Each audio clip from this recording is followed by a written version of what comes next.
स्वातीस मराठी रेसिपीमध्ये तुम्हा सर्वांचे खूप खूप मनापासून स्वागत।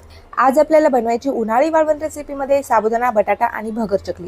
आता ही चकली आपल्याला उन्हामध्ये न सुकवता घरामध्ये पंख्याच्या हवेखाली देखील आपण सुकवून घेऊ शकतो। साहित्याच्या योग्य आणि अचूक प्रमाणासह आपण ही चकली तयार केलेली आहे, त्यामुळे एकदम छान खुसखुशीत झालेली आहे। तळल्यानंतर देखील बघू शकता तुम्ही आकारापेक्षा 3 ते 4 पट फुललेली आहे। या अगोदर मी तुमच्यासोबत बऱ्याचशा साबुदाणा आणि भगर चकलीच्या रेसिपी शेअर केलेल्या आहेत। ही देखील साबुदाणा भगर चकली एकदम सोप्या पद्धतीने आणि अचूक प्रमाणासह मी तुमच्यासोबत शेअर केलेली आहे। तर नक्कीच तुम्ही एकदा ही चकली तयार करून बघा। वर्षभर तुम्ही डब्यामध्ये स्टोअर करून हवं तेव्हा तुम्ही ही चकली तळून खाऊ शकता।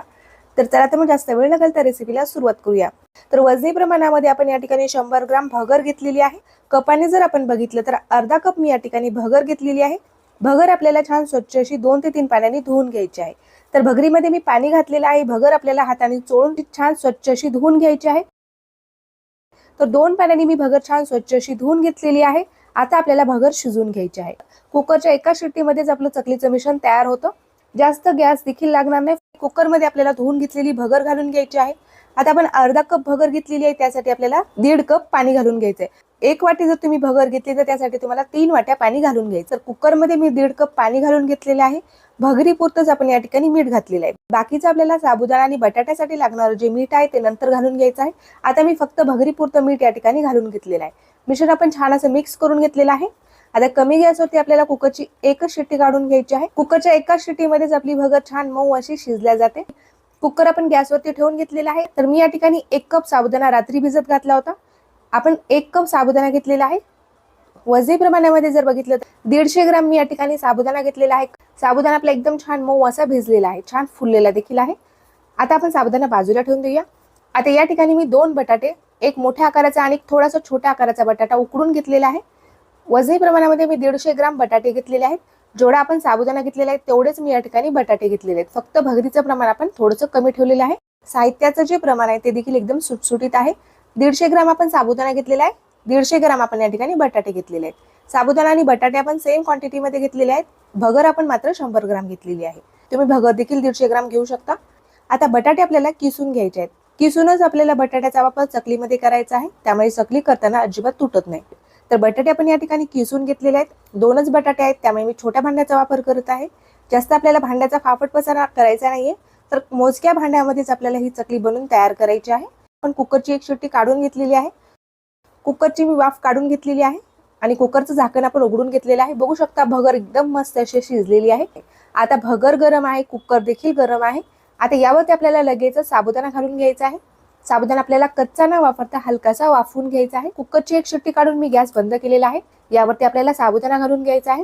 भगर गरम असल्यामुळे आपल्याला यामध्ये साबुदाणा मिक्स करून घ्यायचा आहे। भगरीसाठीचं मीठ आपण सुरुवातीलाच घातलेलं आहे। साबुदाणा आणि बटाट्यापुरतं आपल्याला यामध्ये मीठ घालून घ्यायचं आहे।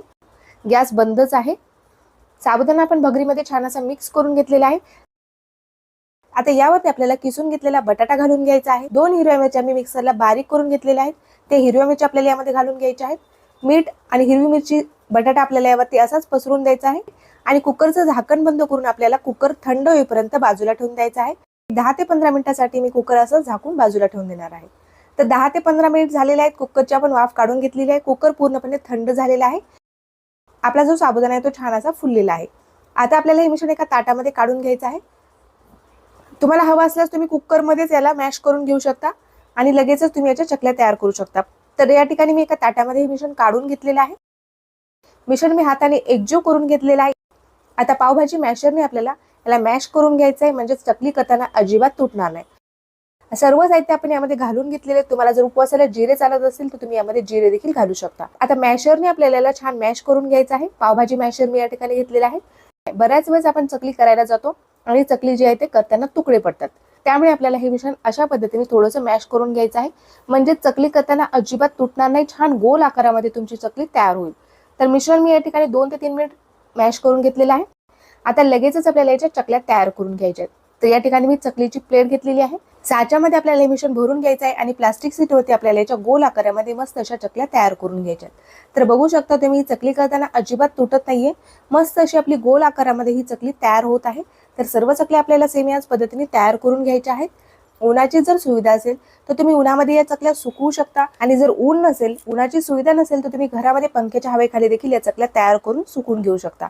पंख्याच्या हवेखालीच आपल्याला या चकल्या छान अशा सुकून घ्यायच्या आहेत. सुकल्यानंतर बघू शकता तुम्ही चकल्या मस्त पांढऱ्या शुभ्र झालेल्या आहेत, अजिबात तुटलेल्या नाहीये जराही. पंख्याच्या हवेखाली सुकून घेतल्यानंतर तुम्ही याला हलकंसं ऊन दाखवून घेऊ शकता. तर मस्त अशा आपल्या या चकल्या तयार झालेल्या आहेत. तळून देखील दाखवणार आहे. चकली तळण्यासाठी कमी गॅसवरती आपण तेल गरम करून घेतलेले आहे. तेल छान गरम झाल्यानंतर आपल्याला चकली तेलामध्ये सोडून घ्यायची आहे. तर तेलामध्ये चकली सोडल्यानंतर बघू शकता तुम्ही आकारापेक्षा 3 ते 4 पट छान फुललेली आहे, छान खुसखुशीत झालेली आहे.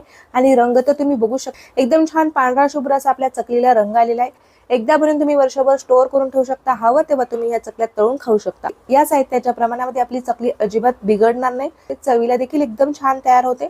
एकदा नक्की तुम्ही या पद्धतीने ही साबुदाणा बटाटा भगर चकली तयार करून बघा. चकली मी तुम्हाला तोडून देखील दाखवत आहे, आवाज ऐकू शकता तुम्ही. एकदम छान खुसखुशीत अशी आपली ही चकली या ठिकाणी तयार झालेली आहे. आतमध्ये देखील एकदम छान तळलेली आहे. तुम्हाला आजची ही रेसिपी कशी वाटली ते मला कमेंट करून नक्कीच कळवा.